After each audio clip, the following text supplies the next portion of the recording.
What is going on, guys? Hello and welcome to episode 65 of the Forward Progress Football Podcast. I'm your host, Zach Purdy, and today we're going to be recapping last night's Thursday night football matchup between the Titans and the Packers before getting on into the Week 11 slate of games. Let's get right on into it.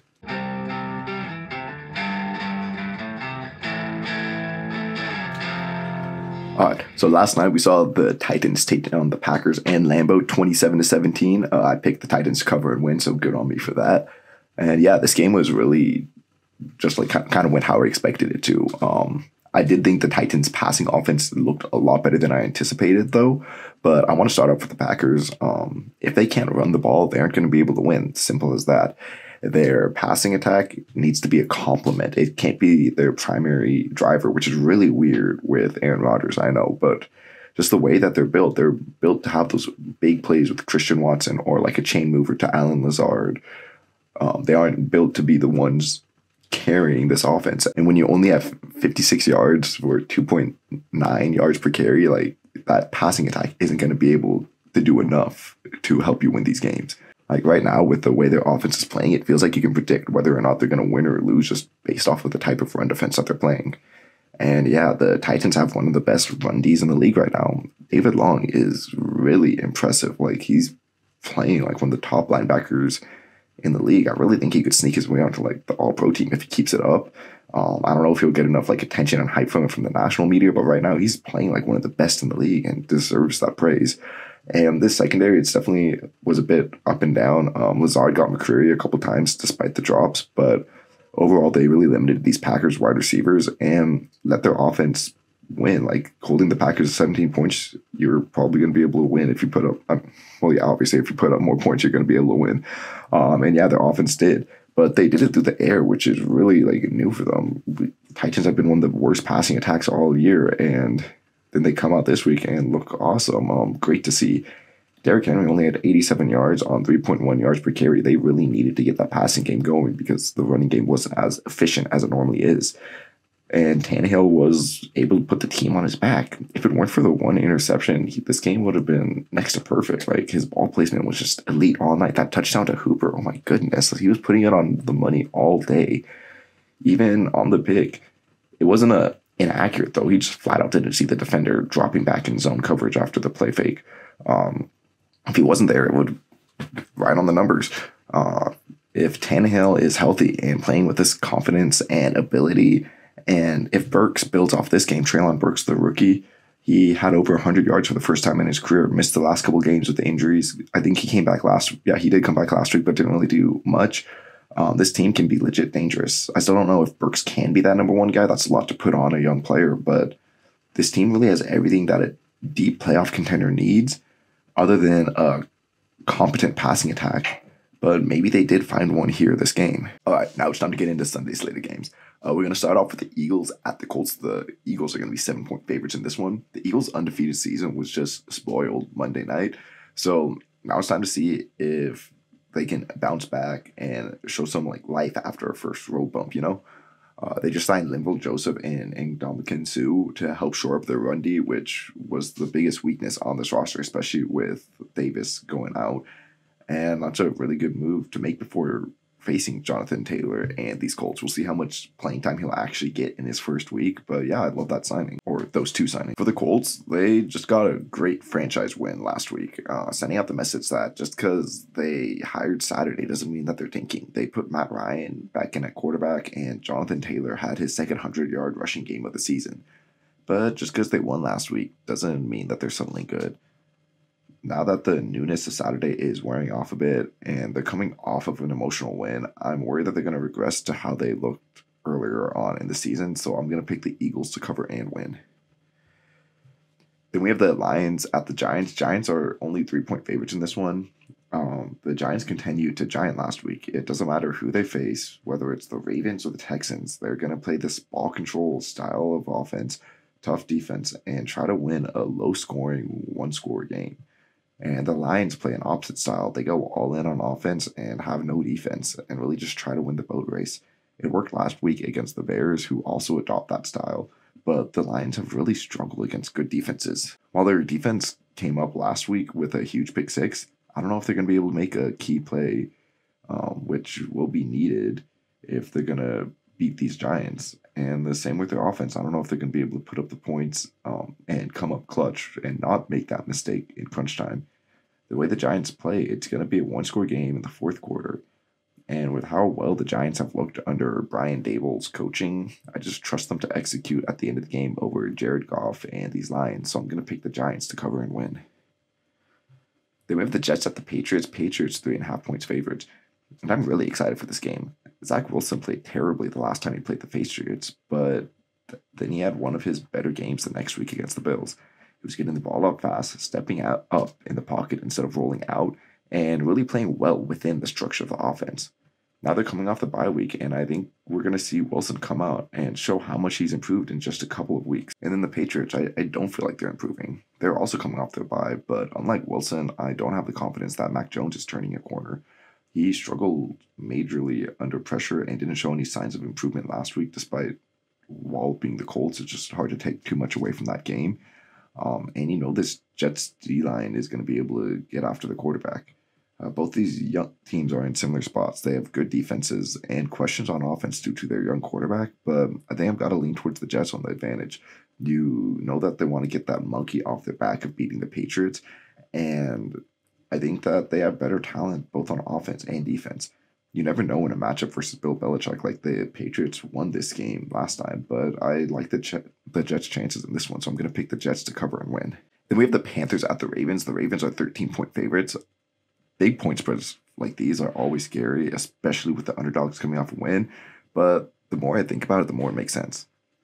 PJ Walker is going to be out this game, and Baker Mayfield has looked like one of the worst starting quarterbacks all season. The Panthers team has been so inconsistent under Wilkes. Like 1 week, they look like they have a shot to compete for the playoffs in this week NFC South, and then the next, they look like they've got a shot for Bryce Young.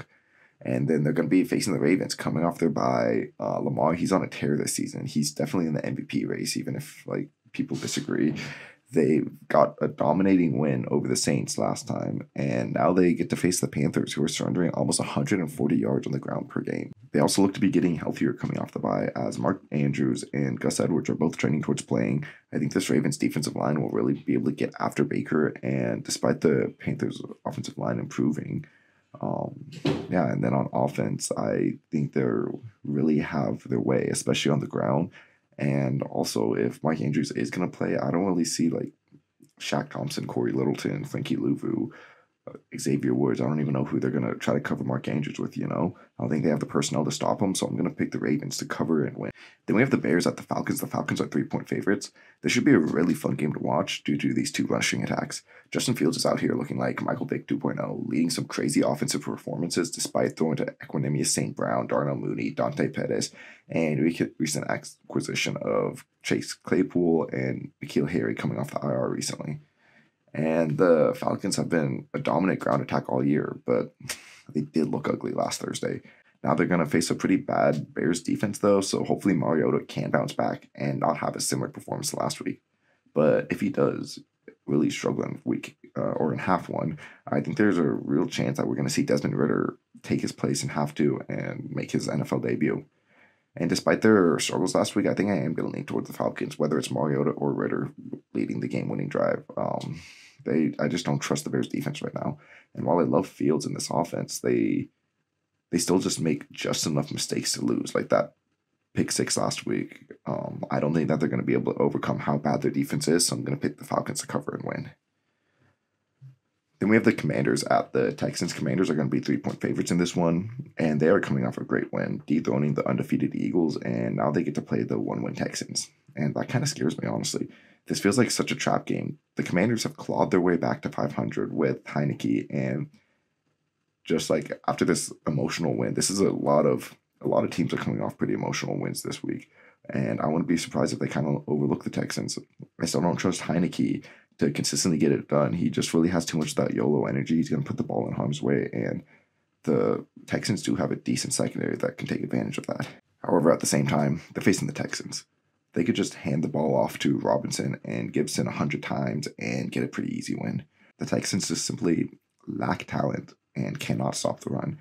Because of that, too, you limit your chances on offense because the other team just has the ball for so long. And with Davis Mills at quarterback, you need all the possessions that you can get. So while I'm worried about the emotional win aspect and the fallout from that for the Commanders, the Texans are just so bad, and the Commanders really impressed me last week on the ground that I would be shocked if they didn't lean on that ground attack again and come out of this covering. And so then we have the Rams at the Saints. The Saints are going to be 3-point favorites in this one. This is just a sad game. Two teams without a first-round pick, which if they owned, it would be top 7. Stafford looks to come back from concussion protocol this week, but now he's going to be without Kupp, and I think that legitimately makes us the worst offense in the league. They can't run the ball, and Kupp was the thing that made this passing attack work. Like Allen Robinson, Ben Skowronek, Tutu Atwell, Van Jefferson. Doesn't scare me. And then on defense, they've also been super disappointing. Some crazy stats coming out of this. Aaron Donald, he's still playing phenomenally this year, but you aren't hearing him as much because he's the only one who can rush the passer on this team. He gets constantly double and triple teams and still has 31 pressures himself. The next highest pressure getter on their team is Leonard Floyd, who has 16, and then Bobby Wagner is third, who has 8 off of occasional blitzes. Like, what the actual fuck? To put that in perspective, there are 27 players with more pressures than Donald, 103 players with more than Floyd, and 210 players who have more pressures than Justin Hollins, their third best pass rusher, who actually rushes just about every down, you know? He has 6. That's what? Call up some stunts, do something, I get the personnel isn't the best there, but you gotta manufacture more pressure or something. Literally all opposing offensive linemen need to do is triple team Donald, and then boom, no pass rush.